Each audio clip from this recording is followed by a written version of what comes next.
Brussels Airport. Afternoon, September 10th, 1944. Eisenhower's converted B-25 Mitchell sits on the tarmac with the engines cooling. Montgomery arrives, carrying a folder. Inside are Eisenhower's recent telegrams, the Supreme Commander reaffirming his broad front strategy, pushing back against Montgomery's demand for a complete reallocation of Allied resources to a single northern thrust. Montgomery holds the folder in front of Eisenhower and tears it apart. He calls the telegrams nothing but balls, sheer balls, rubbish. Eisenhower, known for his patience with subordinates, reached across and placed his hand on Montgomery's knee. What he said is confirmed across multiple independent accounts. "Steady, Monty. You can't talk to me like that. I'm your boss." Montgomery apologized. It was a rare event. The meeting ended with Eisenhower giving conditional approval to the operation that would become Market Garden. 7 days later, from airfields across southern England, the largest airborne operation in history put 35,000 men into the sky over Holland. Here is what gets less attention than the confrontation itself. In his memoirs, published in 1958, Montgomery recorded what he was privately thinking at the exact moment of that Brussels visit. He wrote that, "I knew now that we couldn't hope to get much more than a bridgehead over the Rhine." Read that sentence against what he was fighting for. He tore up official documents. He called his superior officers' communications rubbish. He was pushing for an operation that would require 60 miles of armoured advance through Dutch river country to relieve airborne troops holding bridges deep inside enemy territory. And his private assessment of the best possible outcome was a foothold on the far bank of a river in Holland. He pressed for it anyway. The title of this video promised you what Montgomery said when Eisenhower tried to stop Market Garden. And that framing requires a precise correction, which I'll get to. First, the question the record actually raises isn't whether Arnhem was a strategic miscalculation that blindsided its architect. The question is whether it was a calculated bet whose author understood the odds and made them regardless. Montgomery's own words and the intelligence assessment circulating in the week before the operation launched point toward the second answer more clearly than the first. The relevant papers are held at the Imperial War Museum's Department of Documents, at the National Archives in Kew, under the WO-205 series of 21st Army Group records, including intelligence summaries catalogued as WO-205/532. And at the Eisenhower Presidential Library in Abilene, Kansas, where Box 43 of the Market Garden Subject Guide holds the operational records. The full verbatim text of every September 1944 cable in the Eisenhower-Montgomery exchange isn't available in published form. But enough is in the record to build the case. To understand what happened on that Brussels tarmac, you need to understand what Montgomery had been doing for the previous 6 weeks. The Allied breakout from Normandy that began in late July 1944 turned into something no one had seriously planned for. By the first week of September, German forces in France had been shattered. Paris fell on 25th August. Brussels fell on 3rd September. Antwerp fell on 4th September. Its massive port facilities captured virtually intact by the British 11th Armoured Division. A gift that would take 3 more months to open, because the Scheldt estuary leading to the port remained in German hands. 30 Corps, the spearhead of 2nd British Army, had been covering 50 miles a day in late August. The SHAEF G2 intelligence summary captured the mood at headquarters. The August battles have done it, and the enemy in the west has had it. 2.5 months of bitter fighting have brought the end of the war in Europe within sight, almost within reach. Almost within reach. The language was accurate, but the logic was treacherous, because the Allied armies were simultaneously outrunning their supply lines. By the first week of September, the advance that had covered 260 days of planned progress in 19 days had consumed supplies faster than a single functioning port at Cherbourg, 300 miles behind the front, could replace them. The broad front advance that Eisenhower was running was approaching a logistics wall at speed. Montgomery had been arguing for a different approach since mid-August. His position was consistent and forceful. The supply system couldn't maintain all Allied forces in offensive operations simultaneously, and the broad front would produce no decisive result. His preferred alternative was concentrated on the northern axis, through Belgium and Holland, around the northern end of the Siegfried Line, across the Rhine, toward the Ruhr industrial heartland. His formal proposal to Schaeff described it as one powerful, full-blooded thrust across the Rhine and into the heart of Germany, backed by the whole of the resources of the Allied armies. The phrase was deliberate. The whole of the resources. The implication was that Bradley's American armies would take a supporting role, while 21st Army Group drove the decisive blow. Eisenhower resisted this consistently. He told Bradley on September 4th to ensure the main effort was north of the Ardennes, but he wouldn't give Montgomery command of American formations. On September 5th, he cabled Montgomery to reaffirm his broad front intention. Montgomery's response on September 4th argued that the broad front would leave Allied forces nowhere strong enough to get decisive results. This was the exchange in the folder that got torn apart 5 days later. The form the northern thrust would take had been evolving since late August. Montgomery's initial concept was Operation Comet, a limited airborne coup de main using only the British 1st Airborne Division and the Polish 1st Independent Parachute Brigade to seize a chain of bridges from Eindhoven north to Arnhem over the lower Rhine. Comet was loaded and ready to launch on September 2nd. Repeatedly it was postponed, weather on one day, increasing German resistance reports the next. By September 10th, it was formally cancelled, the stated reason being insufficient combat power. A single division and a brigade couldn't hold what they would seize against a German force that was recovering faster than the euphoria at Schaeff admitted. The replacement was Market Garden, and it was born the same afternoon. After Comet was cancelled, planning for Market Garden began on the evening of September 10th, with the US 82nd and 101st Airborne Divisions added to provide the combat power Comet lacked. 18 airborne operations had been planned and then cancelled since Normandy, most because the rapidly moving ground forces overran intended drop zones before aircraft could load. The 1st Allied Airborne Army, 2 British and 3 American airborne divisions, plus the Polish Brigade, placed under Lieutenant General Louis Brereton in August, had been sitting in England, waiting for a mission that kept evaporating. The institutional pressure to use it was genuine. It weighed on Eisenhower's decision as much as the strategic argument did. The IWM catalogues Montgomery directly as the originator of Operation Market Garden. That attribution isn't contested. What changed between Comet and Market Garden was scale, not authorship. There is a political dimension to this period worth acknowledging plainly.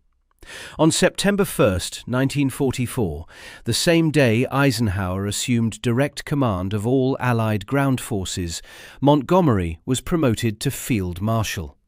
It was a rank above Eisenhower's.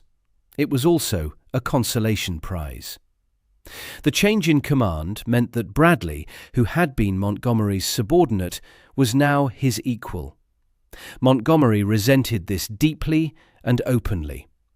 The Market Garden fight wasn't only a strategic argument, it was also a struggle over command relevance and national prestige in a campaign increasingly dominated by American manpower and American resources. Churchill had been backing Montgomery's concentrated thrust partly for reasons of British strategic interest in the post-war settlement. The political pressure flowing from London into Scharfe was real, and it factored into Eisenhower's eventual approval. The B-25 Mitchell on the Brussels tarmac was serving as Eisenhower's airborne office. He had flown in from Scharfe headquarters, and his previous telegrams to Montgomery, the ones in shreds on the aircraft floor by the end, had been the third or fourth reiteration of the same position. Broad front, no exclusive priority for 21st Army Group. Multiple accounts confirm the sequence. Montgomery had the folder. He tore it. He called the contents nothing but balls, sheer balls, rubbish. Eisenhower placed his hand on Montgomery's knee and said the line that has survived in multiple independent accounts. "Steady, Monty. You can't talk to me like that. I'm your boss." Montgomery apologized. In all accounts of their relationship, an apology from Montgomery is noted because it was so rare. What Eisenhower agreed to at the end of that meeting was precise and worth distinguishing carefully from the brief's framing. The title says Eisenhower tried to stop Market Garden. The documented record does not support that. Eisenhower's own post-war statement was explicit. "I not only approved Market Garden, I insisted upon it." He described himself elsewhere as an ardent supporter. What Eisenhower resisted, firmly and repeatedly, was Montgomery's demand that the operation receive total supply priority, shutting down American advances entirely. That narrower but genuine conflict is what the 10th of September meeting was actually about. On the central strategic argument, Montgomery lost. He didn't get the blank logistical check. What he got was an operation with limited priority in terms of supplies. Enough additional resources to proceed, but explicitly as part of the continuing broad front advance. Earlier that same day, before flying to Brussels, Montgomery had already overridden one objection. General Miles Dempsey, commanding 2nd British Army, Montgomery's direct subordinate, told Montgomery he had doubts about the plan and preferred an alternative axis of advance toward Wesel. Montgomery replied that he had just received word from London that V2 launch sites around The Hague needed to be neutralized, and that the plan therefore had to proceed. Dempsey's concern was noted and overridden before Montgomery even got on the plane. That evening, after the Brussels meeting, Lieutenant General Frederick Browning, Boy Browning, the 1st Airborne Corps commander, received his formal briefing on Market Garden at 21st Army Group headquarters. Browning had watched 17 successive airborne operations, planned and cancelled, in the 3 months since Normandy. The institutional frustration was real and accumulated. When briefed on September 10th, he asked how long the airborne troops at Arnhem would need to hold before 30 Corps could reach them. The staff answer was 2 to 3 days. Browning's response, "I think we might be going a bridge too far," entered history through Cornelius Ryan's 1974 book, attributed to a conversation with Montgomery at this point. Whether it was a contemporaneous remark recorded at the time or a post-war reconstruction based on Ryan's later interviews isn't established by any contemporaneous documentary record that has been made public. The Pegasus archive, which holds significant Arnhem material, notes it as something Browning said in discussions with Montgomery prior to the operation. But the original written source for this isn't cited. Its provenance remains uncertain. The words fit the situation too well to dismiss entirely, and fit the evidence too loosely to quote as settled record. What is certain is that by the end of September 10th, the plan was locked. Cancellation of Comet and initiation of Market Garden planning on the same afternoon. 7 days to execution for the largest airborne operation in history. Lieutenant General Brian Horrocks, who would command 30 Corps, the armoured spearhead that had to drive 60 miles to relieve the airborne, later described the terrain in his memoir as wooded and rather marshy, which made any outflanking operation impossible. The ground on either side of the single road north was too soft for vehicles. There were 6 major water obstacles between 30 Corps' start point and the objective at Arnhem. Any failure to seize any one of them intact would mean delay. The plan allowed no margin for delay. Brigadier General James Gavin, commanding the US 82nd Airborne Division, wrote in his diary, "It looks very rough. If I get through this one, I will be very lucky." One official US AAF historian later noted that Market Garden was the only large airborne operation of the Second World War in which the US AAF had no training program, no rehearsals, almost no exercises. And somewhere in the files from that same day, in the 21st Army Group Intelligence Summary that would become central to the post-mortem, the presence of the 9th and 10th SS Panzer Divisions near Arnhem was noted in black and white. Omar Bradley found out about Market Garden and called Eisenhower immediately. His memoir is direct about both his reaction and its outcome. Writing in A Soldier's Story, he described his astonishment at the boldness of what Montgomery was proposing, calling it one of the most imaginative plans of the war. But in the same account, he recalled telephoning Eisenhower immediately to object strenuously to it. Eisenhower silenced his objections. He thought the plan was a fair gamble that might outflank the Siegfried Line and perhaps snatch a Rhine River bridgehead. Bradley objected. Eisenhower overruled him. The supply arithmetic explains why Bradley objected and what the stakes of that overruling were. 3 newly arrived American infantry divisions, the 26th, 95th and 104th, were stripped of their organic transport in September to form provisional truck companies for the Market Garden supply run. They contributed to the Red Lion supply route that eventually exceeded its target, delivering 650 tons per day rather than the planned 500 tons. Half that tonnage fed the 82nd and 101st Airborne Divisions. The trucks that ran Red Lion were trucks that weren't running supplies to Hodges or Patton. Patton's situation was already critical. His Third Army had effectively been halted.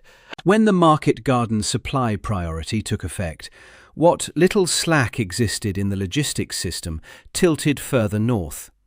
Eisenhower apparently visited Patton in person to explain and reassure him, which is itself a measure of how badly Patton took the reallocation. Whether Patton's frustration constituted a formal objection to Market Garden specifically, or simply a general fury about supply allocation, the effect on his operations was the same. Courtney Hodges' First Army, positioned on Montgomery's southern flank in a supporting role for Market Garden, had its own offensive tempo constrained. Hodges later attributed the slowdown in his operations to fuel shortages, accurate if contested in terms of blame.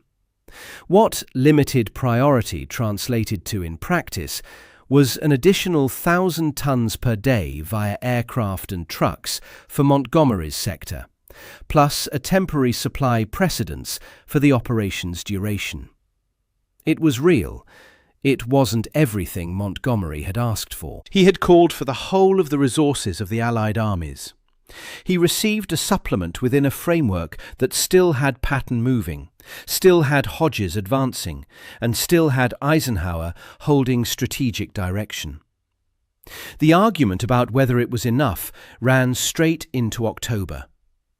On October 8th, Montgomery cabled Eisenhower.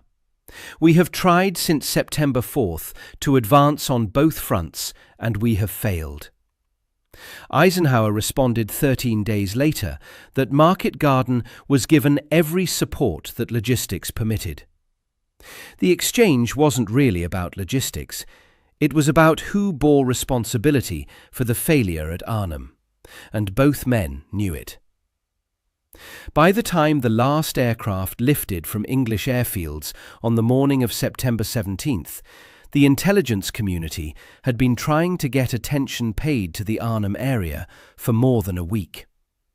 The source was Ultra, the signals intelligence program that allowed British codebreakers at Bletchley Park to read high-level German communications. Ultra had been providing a clear picture of German forces reconstituting in Holland since at least the 4th of September. After the British government declassified the programme in 1974, historians were able to reconstruct precisely what had been available. Major Joel Jeffson's 2002 thesis at the US Army Command and General Staff College, examining specifically whether ultra-intelligence was ignored, found that the answer was yes, and that the failure wasn't in the collection or analysis of intelligence, but in the response from commanders to what it produced. The decisive piece was the 21st Army Group Intelligence Summary, the INTSUM, for September 10, 1944, the same day as the Brussels meeting. That document stated explicitly that elements of the 9th SS Panzer Division, Hohenstaufen, and the 10th SS Panzer Division, Funsberg, collectively forming General Wilhelm Bittrich's 2nd SS Panzer Corps, were refitting in the Arnhem area. The two divisions were battered from Normandy fighting, roughly 3,000 men each, reconstituted as Kampfgruppen, with perhaps 12 functioning tanks between them total. They weren't at full strength, but they were experienced, aggressive, and led by officers who had spent years fighting Allied airborne forces. Bittrich's headquarters was 25 miles east of Arnhem. His formations were closer. Brigadier Bill Williams, the G2 at 21st Army Group, Montgomery's chief intelligence officer, was attempting to draw attention to the German armour threat throughout the planning week. Multiple accounts note Williams's escalating concern. The intelligence was reaching the right desks. At the corps level, the issue was raised more forcefully still. Major Brian Urquhart, Browning's staff intelligence officer at 1st British Airborne Corps, and emphatically not the same person as Divisional Commander Roy Urquhart, personally ensured Browning saw the 10th of September INTSUM. Browning's response was that the reports were probably wrong, and that in any case the German troops were refitting and probably not up to much fighting. The dismissal wasn't irrational on its face. Refitting SS formations at a fraction of strength were genuinely degraded. But it was a conclusion that fit what the operation needed the intelligence to say. Major Urquhart then ordered oblique aerial photographs taken at low altitude of the planned landing zones west of Arnhem. The photographs confirmed the INTSUM. German tanks and armoured vehicles were visible under the trees, positioned within range of the 1st Airborne Division's drop zones. Browning dismissed this evidence too. Shortly afterward, Major Urquhart was removed from his post on health grounds. Whether that timing was coincidental is one of the ambiguities the record does not resolve. Dutch resistance reports, corroborated by Ultra, had also been reaching Allied headquarters. Montgomery was broadly suspicious of Dutch resistance intelligence. On September 6th, Prince Bernhard of the Netherlands had come to him personally with reports that German forces were weakening and in retreat. And Montgomery had replied that he didn't trust the reports, that German retreat didn't mean continued retreat. The scepticism was professionally defensible. It was also, in the event, applied selectively. Montgomery was sceptical of intelligence suggesting German weakness when it came from Dutch sources, and sceptical of intelligence suggesting German strength when it came from his own G2. The alarm reached the highest level the day before the operation launched. On the 16th of September, the Schaeff Weekly Intelligence Summary confirmed the presence of 2 panzer formations near Nijmegen and Arnhem. This alarmed Eisenhower's Chief of Staff, Lieutenant General Walter Bedell Smith, sufficiently that he went to Montgomery directly. Smith tried to convince Montgomery to substantially increase the number of airborne troops dropped in the areas threatened by the panzers. Montgomery, according to the Air War College research record, ridiculed the idea.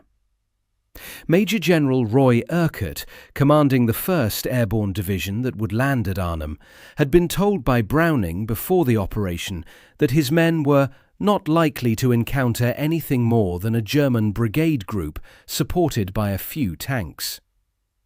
The 10th of September intelligence summary said something different. Bedell Smith had raised the specific alarm on September 16th. Williams had been raising it for days. Major Urquhart had taken photographs. Jeffson's thesis is precise on the conclusion. It isn't justifiable to say that Operation Market Garden failed due to the intelligence system's failure to warn commanders of the threat to the operation. The warning was issued. The response at each level, Browning, Montgomery, was dismissal. Each individual act of dismissal is explicable against a backdrop of institutional momentum, time pressure, political expectation, and the genuine possibility that the German formations were too weak to matter. 17 cancelled operations. Political pressure from London. The war ending by Christmas. The conditions for confirmation bias were nearly perfect.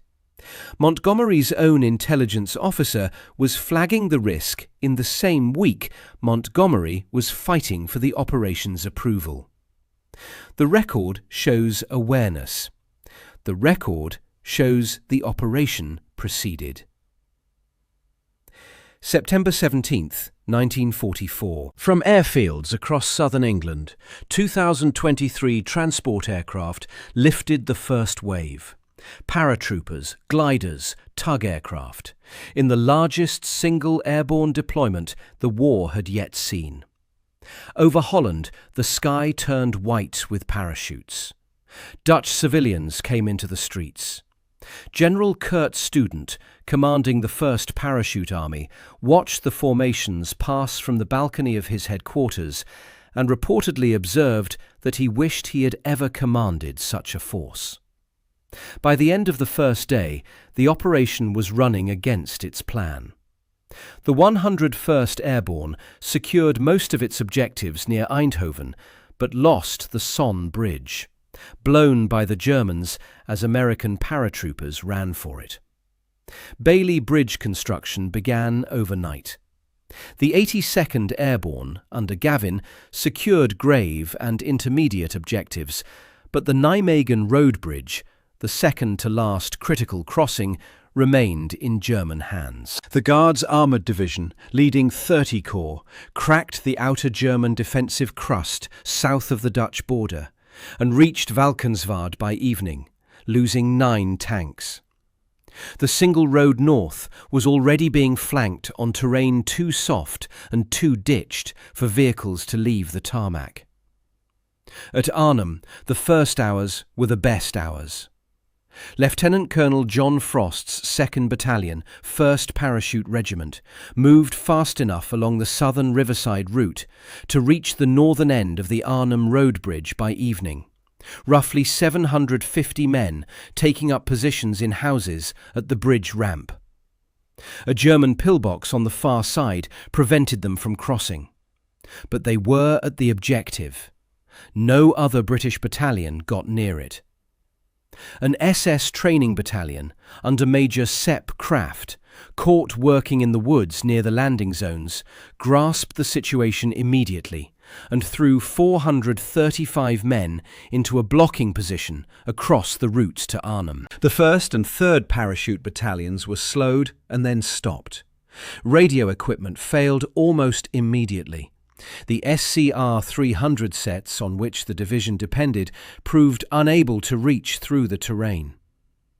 Major General Urquhart drove forward to sort out the communications personally and found himself trapped, unable to return to his headquarters, spending the night of September 17th to 18th hiding in an attic while his division fought without effective command. The 2nd SS Panzer Corps that the Intersum had flagged was there. It responded with speed and discipline. Within hours of the first drops, 9th SS Kampfgruppe was moving to seal the Arnhem perimeter. 10th SS was moving toward Nijmegen. One of their officers reportedly found a copy of the Market Garden operational orders on a crashed glider within the first hours. Frost's men at the bridge ramp held for 4 days. They repelled armoured attack after armoured attack. They ran out of ammunition, food and water on the 4th day. Frost was wounded on the 20th of September. By the morning of the 21st of September, before 30 Corps had reached them, what remained of his force surrendered. 30 Corps never reached the Arnhem Bridge. The Nijmegen Bridge fell to a remarkable operation on September 20th. 82nd Airborne troops paddled canvas boats across the Vaal River under fire, taking casualties throughout the crossing, eventually seizing the far bank and allowing the Guards Armoured Division to take the bridge. It was one of the most audacious actions of the Northwest Europe campaign, and it came a day later than the plan required. North of Nijmegen, with the road open, the advance slowed for reasons that are still debated. German anti-tank fire, caution among tank commanders, terrain. The Polish Parachute Brigade, delayed by weather, landed on September 21st into a deteriorating situation south of the Rhine. By then, Arnhem was lost. The evacuation on the night of 25th to 26th September took out approximately 2,400 men under cover of darkness and rain. The rest, 1,130 confirmed killed, 6,450 taken prisoner, hundreds more wounded, stayed behind. The Rhine at Arnhem wasn't crossed in force by Allied troops until April 1945, at a different location entirely. Montgomery's public assessment was that the operation had been 90% successful. Churchill declared, with equal implausibility, that Arnhem wasn't a defeat. Every historian who has examined these claims closely has found them wanting. Against the stated objectives, 5 bridges, of which 4 were taken, 60 miles of Dutch territory liberated, there is a technical reading that approaches 90%. Against the single objective that justified the entire operation, the bridgehead across the Rhine that would open the road to the Ruhr, the operation failed at its decisive point. The war it was supposed to end by Christmas 1944 continued for another 8 months. Post-war, Montgomery's public account held firm. His 1958 memoirs argued that Market Garden had been nearly successful, and that its failure was attributable to the inadequate supply priority Eisenhower's broad front strategy imposed. If he had received the total resource allocation he demanded at Brussels, rather than the limited priority he got, the argument ran, 1010 Corps would have moved faster and reached Arnhem in time. This was the official Montgomery position, consistently maintained through the rest of his life. Nigel Hamilton's 3-volume biography, the most detailed study produced, written with privileged access to the Montgomery papers before full archival cataloguing, cites private correspondence with Field Marshal Alan Brooke, in which Montgomery's assessment of Market Garden is significantly more candid than his public statements. Hamilton's Volume 3, published in 1986 and covering the 1944 to 1976 period, quotes from letters in which Montgomery's private account of what he thought differs from the official version. Those letters, per Hamilton, form part of the Allenbrook papers held at the Little Hart Centre for Military Archives, King's College, London. Here is where the sourcing requires honesty.